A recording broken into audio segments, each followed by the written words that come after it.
O resumo do capítulo 8 de Isaías é uma continuação direta e ainda mais intensa do capítulo 7.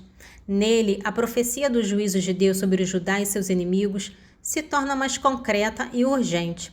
O capítulo se concentra em sinais e advertências que reforçam a iminência da invasão assíria e a futilidade de confiar em qualquer coisa que não seja em Deus.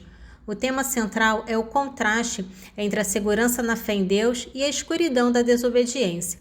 Vamos à leitura. Isaías capítulo 8. E o Senhor disse-me: toma uma grande placa e escreve nela, em caracteres legíveis, Maer Shalal Aksibazai. Toma depressa os desposos, faze velozmente a pressa. Tomai por testemunhas fidedignas o sacerdote Urias e Zacarias, filho de Baraquias. Eu me aproximei das profetisa, que concedeu e deu à luz um filho.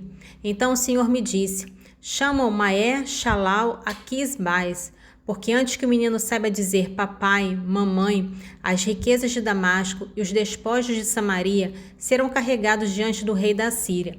O Senhor disse-me ainda: porque este povo rejeitou as águas tranquilas de Siloé e perdeu o domínio diante de Rasson e do filho de Romélias, o Senhor fará cair sobre ele as águas do rio, abundantes e impetuosas. O rei dos assírios, com todo o seu poder, subirá por toda parte pelas suas ribanceiras, transbordará por todas as suas margens. Invadirá Judá, o inundará e o submergirá, e subirá até o pescoço. Com suas asas desdobradas, cobrirá toda a terra, ó Emanuel. Aprendei, ó povos, e ficareis consternados. Ouvi com atenção, terras longínquas, podeis pegar em armas e sereis destruídos. Preparai um plano, ele malogrará. Dai ordens, e elas não serão executadas, porque Deus está conosco. Porque eis o que o Senhor me disse quando me agarrou e me preveniu contra essa política. Não chameis conspiração, tudo aquilo que o povo chama conspiração. Não vos assusteis. É o Senhor que vos deveis ter por conspirador. É a ele que é preciso respeitar, a ele que se deve temer.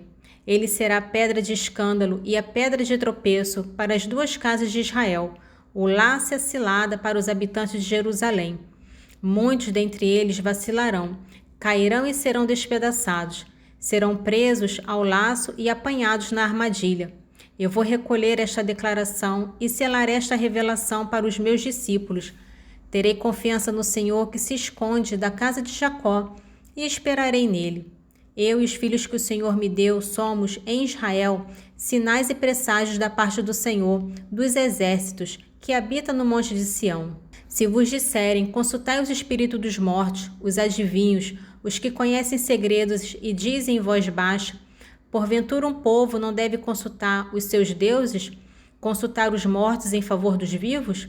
Para aceitar uma lei e um testemunho é o que se dirá, porque não haverá aurora para eles. Andarão errantes pela terra, fatigados e esfomeados, atormentados pela fome, se agastarão e amaldiçoarão o seu rei e o seu Deus.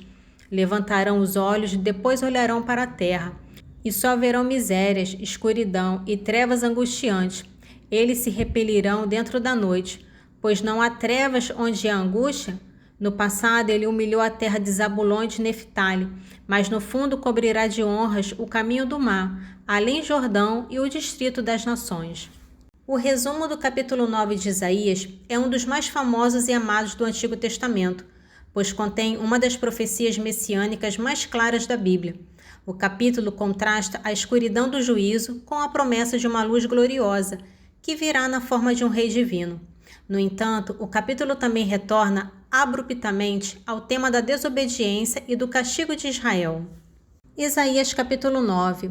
O povo que andava nas trevas viu uma grande luz. Sobre aqueles que habitavam uma região tenebrosa resplandeceu uma luz.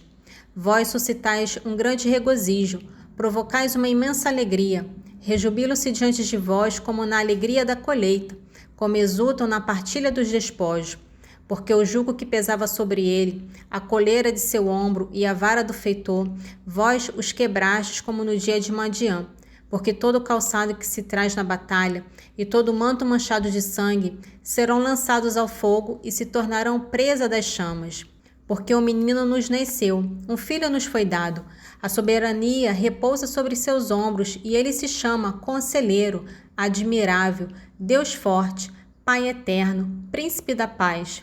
Seu império será grande e a paz sem fim sobre o trono de Davi e em seu reino. Ele o firmará e o manterá pelo direito e pela justiça, desde agora e para sempre. Eis o que fará o zelo do Senhor dos Exércitos. O Senhor profere uma palavra contra Jacó, e ela vai cair sobre Israel. Todo o povo conhece seus efeitos, Efraim e os habitantes de Samaria, que dizem no seu orgulho e na sua pretensão: os tijolos caíram, nós edificaremos com pedras lavradas. Os sicômoros foram cortados, nós os substituiremos por cedros. O Senhor sustentou seus inimigos contra ele e estimulou seus adversários. Aram pelo oriente, os filisteus do ocidente, devoraram Israel com bons dentes. Apesar de tudo, sua cólera não se aplacou e sua mão está prestes a precipitar-se. O povo, porém, não se voltou para quem o feria e não buscou o Senhor dos Exércitos. Então o Senhor cortou a cabeça e a cauda de Israel, a palma e o junco em um só dia. A cabeça é o ancião e o respeitável, a cauda é o falso profeta. Aqueles que conduziam esse povo desencaminharam-no e os que eles conduziam perderam-se.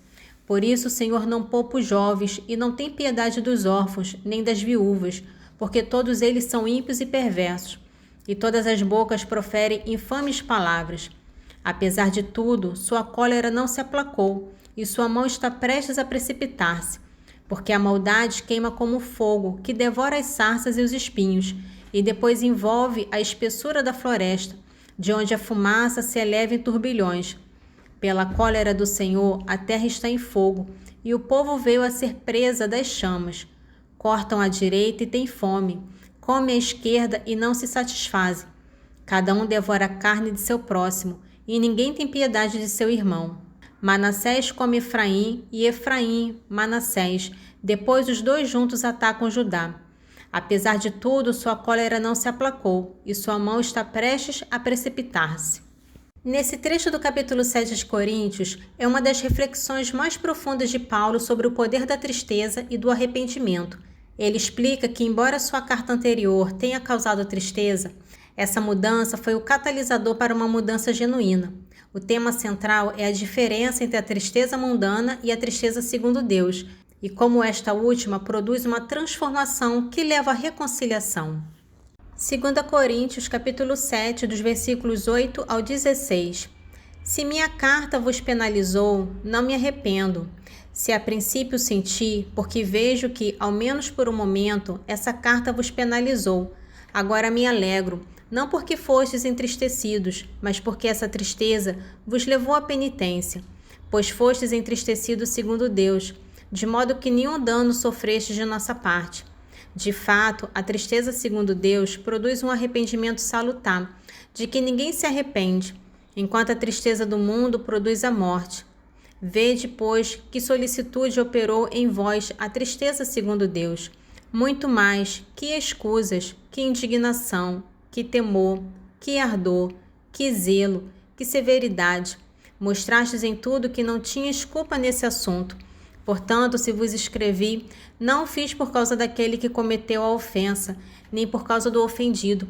Foi para que se manifestasse a vossa dedicação por mim diante de Deus. Eis o que nos tem consolado, mas acima dessa consolação, o que nos deixou sobremaneira contente foi a alegria de Tito, cujo coração tranquilizaste. Se me gloriei de vós, em presença dele, não fui envergonhado, pois assim como tudo o que vos temos dito foi conforme a verdade, assim também o louvor que de vós fizemos a Tito demonstrou-se verdadeiro. A sua afeição por vós é cada vez maior, quando se lembra da obediência que todos vós lhe testemunhaste, de como recebestes com respeito e deferência. Alegro-me por poder contar convosco em tudo.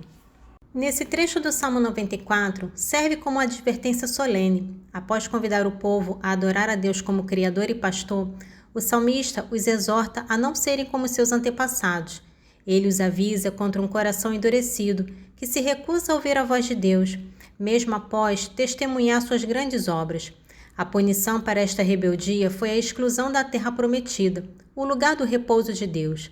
A mensagem é clara: o louvor verdadeiro deve vir de um coração obediente, pois a desobediência persiste em levar à perda da herança prometida por Deus. Salmo 94, dos versículos 6 ao 11.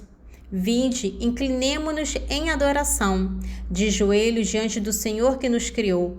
Ele é nosso Deus, nós somos o povo de que Ele é o pastor, as ovelhas que as suas mãos conduzem. Oxalá ouvisseis hoje a sua voz.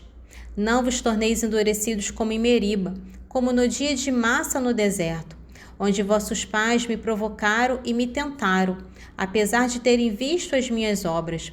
Durante 40 anos, desgostou-me aquela geração e eu disse: é um povo de coração desviado, que não conhece os meus desígnios. Por isso jurei na minha cólera: não hão de entrar no lugar do meu repouso. Nesse trecho do capítulo 12 de Eclesiástico, há profunda advertência contra a amizade com os ímpios. O autor Ben Sirac usa metáforas severas, como a de uma serpente ou de um cobre enferrujado, para ilustrar que a malícia do ímpio é intrínseca à sua natureza e que ele usará a sua bondade contra você. A passagem adverte que a amizade do ímpio é baseada na conveniência e que ele se alegrará com a sua desgraça. A mensagem final é de que é uma loucura confiar em um perverso, pois sua natureza é inalterável e em algum momento ele irá te prejudicar. Eclesiástico capítulo 12, dos versículos 10 ao 19. Não confies nunca em teu inimigo, pois a malícia dele é como a ferrugem, que sempre volta no bronze. Ainda mesmo que se humilhe e ande todo submisso, sê vigilante e previne-te contra ele.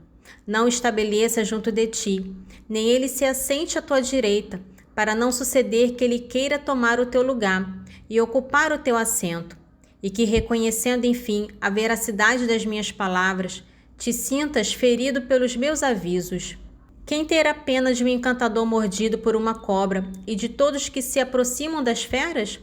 Assim acontece com aquele que priva com o malvado e que se acha envolvido nos pecados dele. Ficará uma hora contigo, mas se vieres a fraquejar, não mais poderá conter-se. O inimigo tem a doçura nos lábios, enquanto no coração arma laços para te lançar na cova. O inimigo tem lágrimas nos olhos, mas se tiver oportunidade, será insaciável de teu sangue. Se a desgraça te ferir, há de achá-lo em primeiro lugar. Ele tem lágrima nos olhos, mas fingindo socorrer-te, ele te dará uma rasteira. Abanará a cabeça e baterá palmas, e mudando de semblante, não cessará de cochichar. Glória ao Pai, ao Filho e ao Espírito Santo, assim como era no princípio, agora e sempre. Amém. Divino Espírito Santo, iluminai-nos, guiai-nos, dai-nos sabedoria e discernimento. Amém.